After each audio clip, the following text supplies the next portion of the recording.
everyone, welcome to our channel.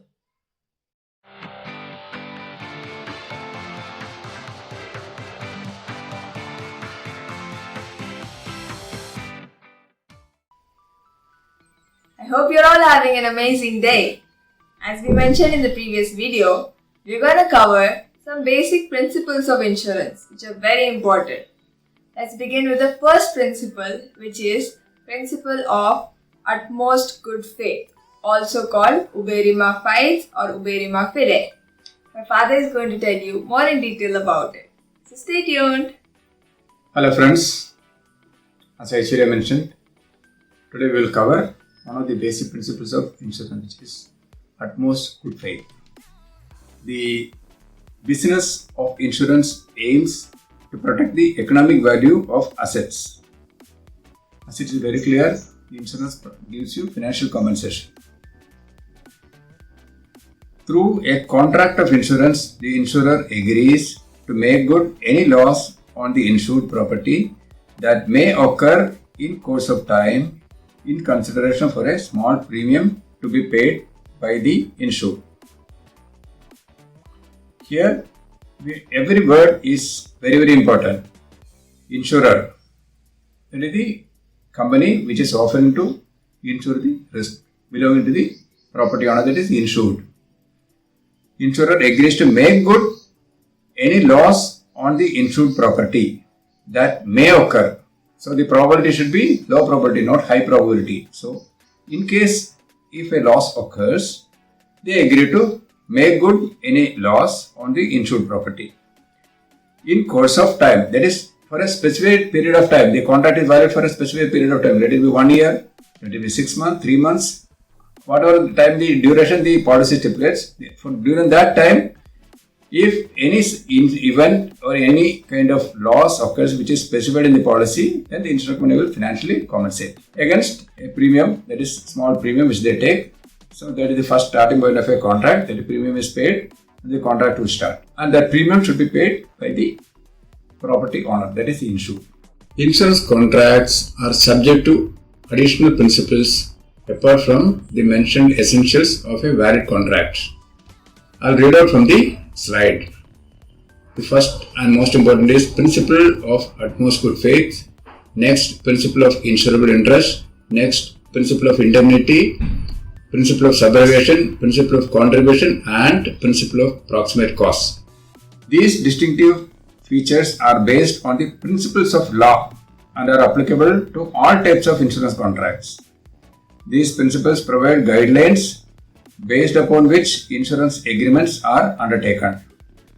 A proper understanding of these principles is therefore necessary for a clear interpretation of insurance contracts and helps in proper termination of contracts, settlement of claims, enforcement of rules, and smooth award of verdicts in the event of a litigation or disputes.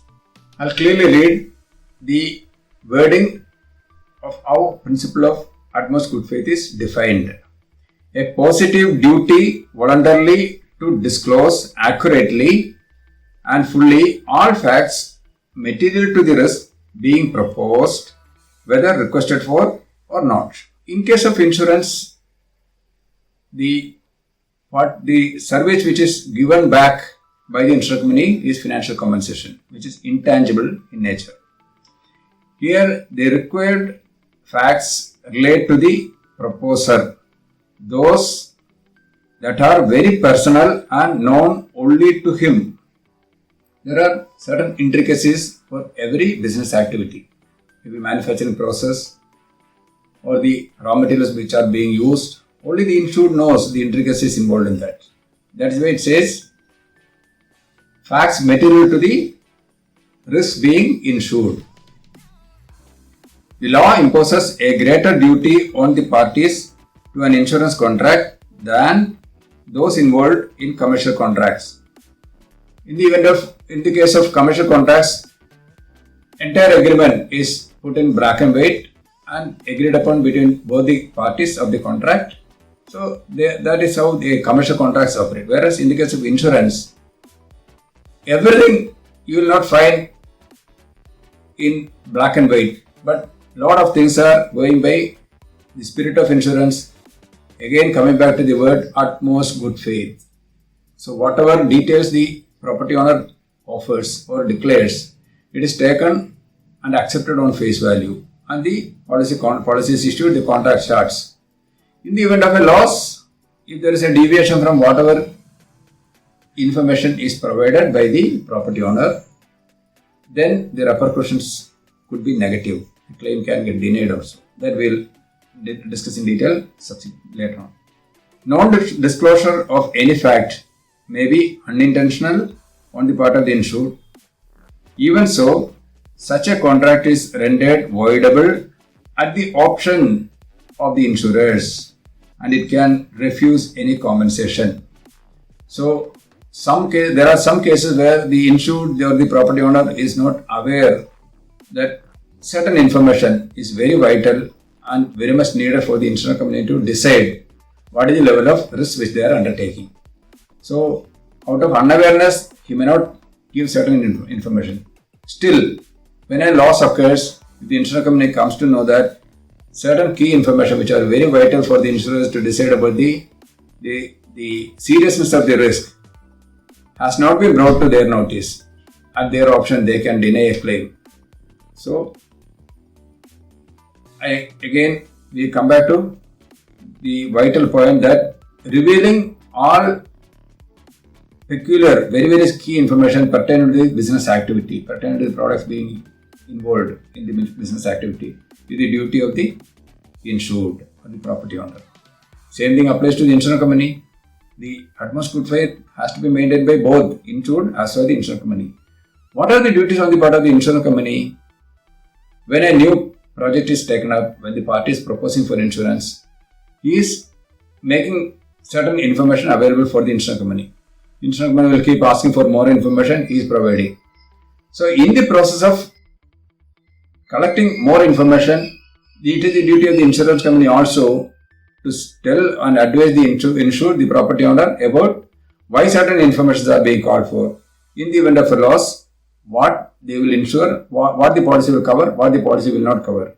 If the policy doesn't cover, what are the repercussions? Or the information provided, if it is not fitting into the slot, what are the implications? So, insurance company also should be faithful to the insured in advising them or giving them necessary information about why certain information are very, very vital. Any concealment of material facts is considered intentional.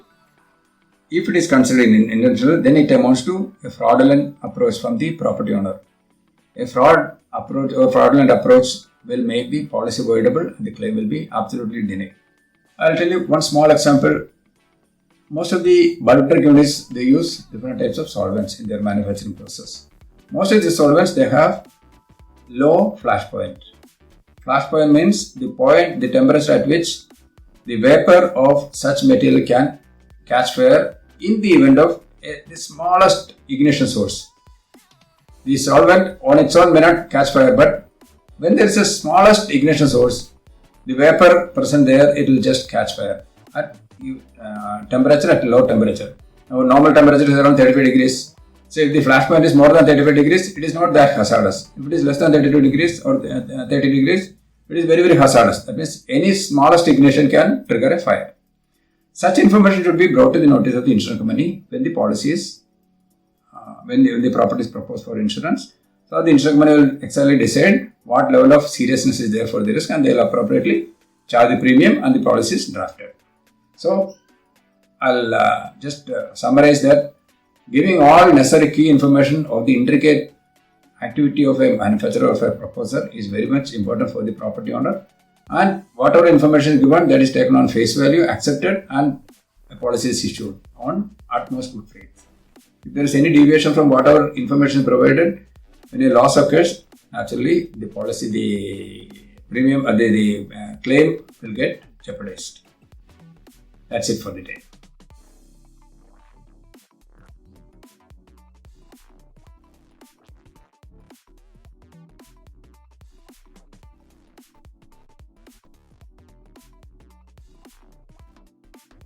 So today we covered the first principle, that is the principle of utmost good faith. Like upcoming videos, we're going to cover a few other principles like principle of insurable interest and principle of subrogation, etc. So stay tuned, keep watching. If you like this video, click the like button. If you subscribe, you can see more of such videos and learn about insurance with me on this journey. Thank you. Bye-bye.